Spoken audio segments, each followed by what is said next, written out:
He's a winner in life, not merely a nominee. So get your hands, guys and gals, and put them together for a wonderful, positive, kind, intelligent, sincere human being. Last name Porter. First name Terry. Welcome, my friend. Ari, thank you for that lovely and amazing intro. I need a hype guy, man. I need a hype guy. You're my hype guy. I love it. You're easy to hype. Would you like to win the entire celebrity tournament, Terry Porter? I'm in it to win it, baby. I love that, my friend. He's one of the greatest Euros to ever play in the NBA, as he'd leave his opponents confused like a stooge named Curly after a slap by Mo. So put your hands together for one of basketball's greatest legends of all time. Last name Radja, first name Dino. Welcome, my friend. Hello, everybody. It's great to see you, my friend. How are you doing today? I'm very well. Double down on your vitamin C. I'm about to bring him in, and I'm all smiles like Donnie and Marie. So put your hands together for a kind, talented, intelligent human being. The artist formerly known as the great Khali. Welcome, my friend. Thank you. Oh, thank you. Thank you. You deserve it. How are you feeling today? Good, bro, good. Finally, I connected. That's okay. Terry, if you had the opportunity to honor a mentor of yours, who would it be and why? And finally, how would you honor them and why? Whenever you're ready, the floor is yours, my friend. I would probably honor my coach, Coach Bennett. And I would say I would honor him because first he believed in me when nobody else did. He saw something in me, or I should say his wife Ann saw something in me. I learned so much through him in regards to leadership, and he taught me discipline, like most coaches do at an early age, preparation, how to prepare yourself to want to be great, and how to be able to be around so many different guys, but yet rally all those guys who came from different parts of the world, different upbringing, but yet can get them all to buy in and sacrifice for the guy next to him. Coach Bennett is the one gentleman who I've always admired, but also always looked at as a mentor. And to this day, I still reach out to him quite often. We have conversations about today's game, again, about our teams and about our kids. And it's just, it's such an honor to be able to be blessed around people that you have mentor you, but still have an opportunity to talk to them about life, even when you don't have the coach-player relationship. Now it's man-to-man and father-to-father, and just the opportunity to talk to him and still be a part of his life, and he'd be a part of my life. It's so special. Let me ask you a question. I guess this sounds kind of broad. Do you feel as if NBA specifically, it's a generalization maybe, but do you think that there are less veterans in the locker room that could obviously be mentors to players that are coming in still at a relatively young age?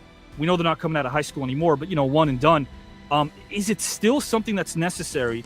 Because economically speaking, and in terms of planning for your life as well, having a veteran to be able to tap you on the shoulder and go, hey, young fella, this is the way you have to conduct yourself off the court. Is that lacking a bit today? Obviously, when you just look at the roster, you don't have as many veterans as you have today's rosters than you had back in my era. You had so many more veterans. And again, that's right or wrong. It's the way the game has gone. You have more kids coming in at such earlier stages, the famous one and done. There was no one and done guys during that era. There was guys went for 3 or 4 years. Yes. So they played college, and then they got in the league. And then when you got in the league, a lot of times, you ran across guys who are older than you, guys who are already 5, 6 years in the league. They knew what it was like to be a pro. They knew how to conduct themselves when they went to a school. They knew how to conduct themselves when they went to a sponsor event. I also think maybe, unfortunately for them, they didn't experience something called the circle knockout in University of Wisconsin Stevens Point with, I'm trying to remember, you know what? Hold on. It's coming to me right now. Mike Jansen, Craig Hawley. You got it. You got it. Man, oh man. So the circle knockout showed off, I think, like more the completeness of your game and your affinity for your hard work, because it brought out the best in your teammates. And of course your disposition, which was always positive. And I think that's why, you got nicknamed, with apologies to Walter Payton, you got nicknamed Sweetness as well. Yeah, I wouldn't say that name carried well with me. No, well, I'll tell you, man. It was a nice name while I landed, but I mean, Yeah. it was obviously just everything I did was built on the ability to work hard and take nothing for granted. And I'll ask you the same question I asked Terry for topic number 1. If you had the opportunity, Dino, to honor a mentor of yours, who would it be and why? And how would you honor them? Whenever you are ready, my friend, the floor is yours. You know, it's very hard to divide my coaches because each of them was important for a certain period of my career. But I have to say that Božo Maljković, when he came to Split in Jugoplastica, his vision, I didn't understand it back then, but later on after my career, I realized how much he helped me because our first meeting we had, back then it was me and Divac, two young guys in Yugoslavia, and he came to me and said, if you want to be a better player than him, you have to run more than him. And in those days, centers didn't really run. And if you look at the development of basketball today, if you can't run, you can't play. So the big guys that stay in the paint and protect the paint and scare everybody, they can't play today. You have to run. And that's what my coach told me when I was 20, 21. And man, oh man, conditioning wise, it's a totally different league, literally, right?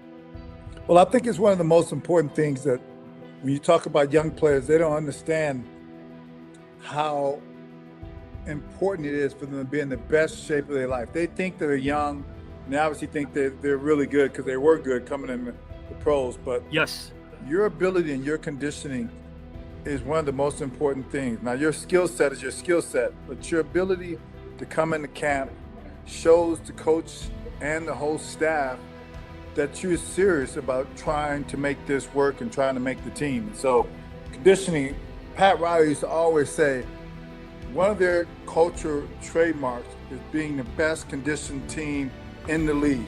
Because at some point through the year, you're going to get tested, or through the 48 minutes, your conditioning will get tested.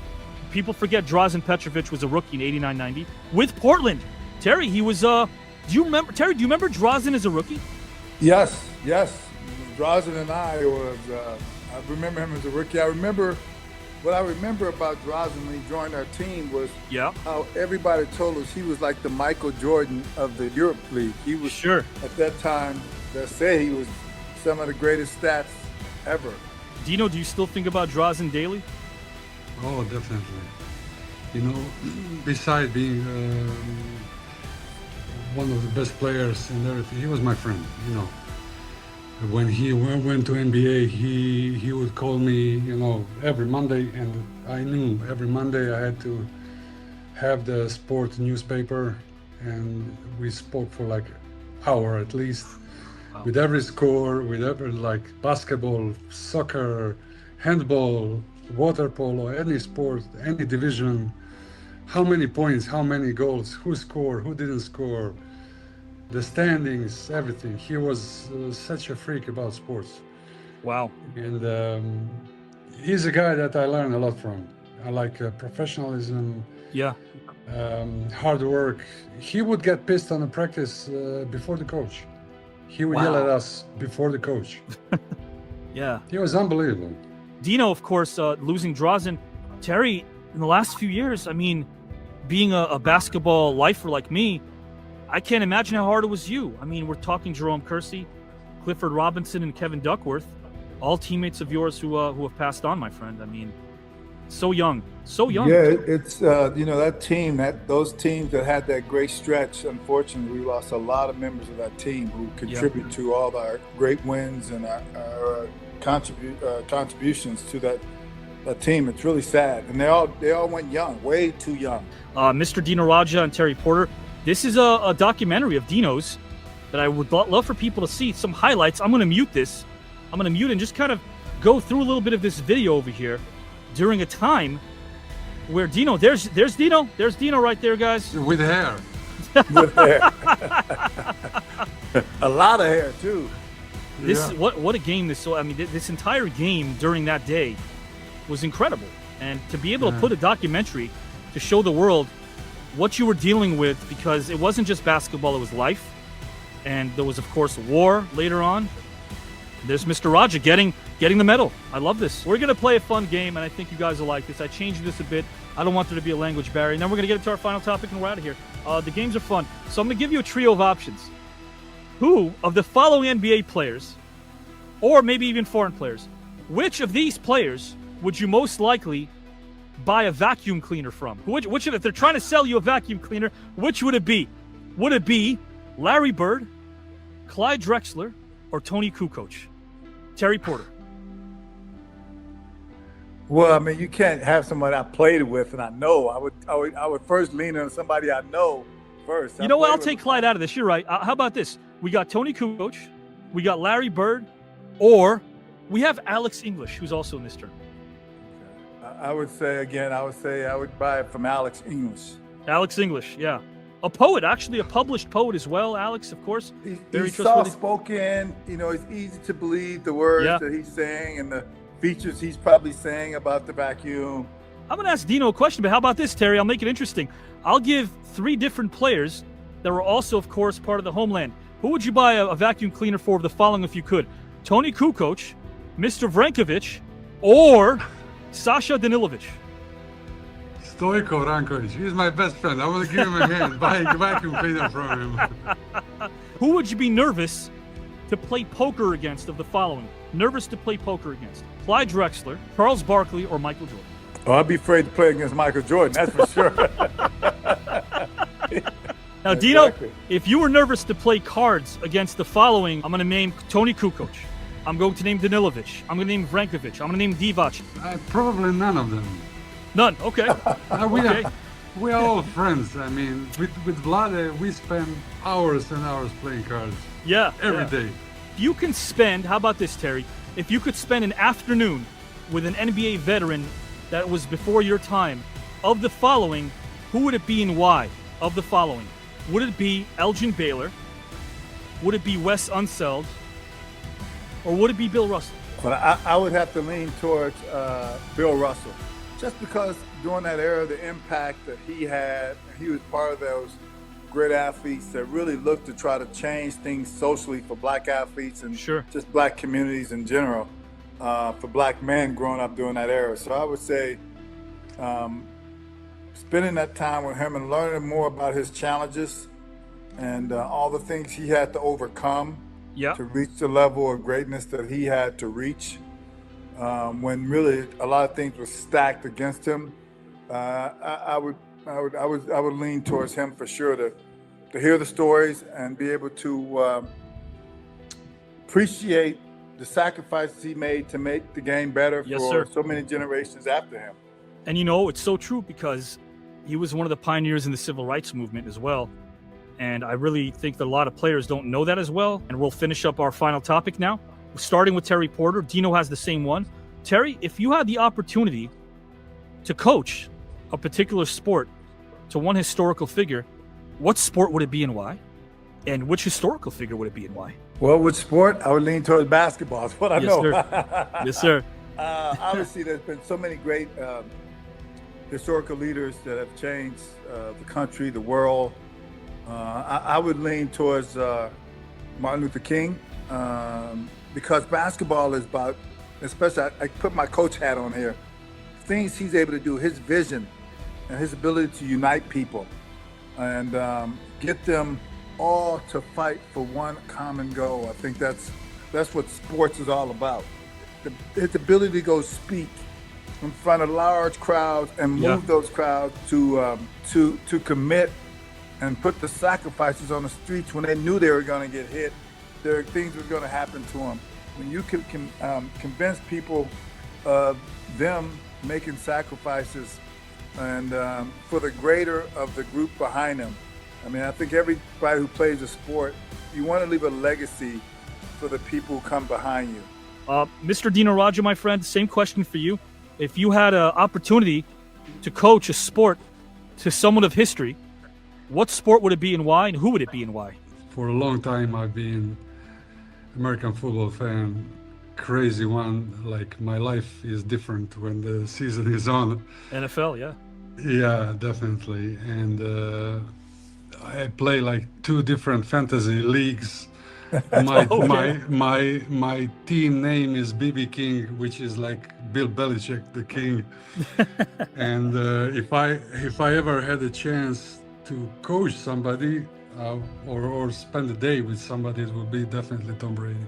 And on the side that he won, 7 rings, but the way, I mean, when he says the phrase that I knew Kansas City defense better, they knew themselves. Right.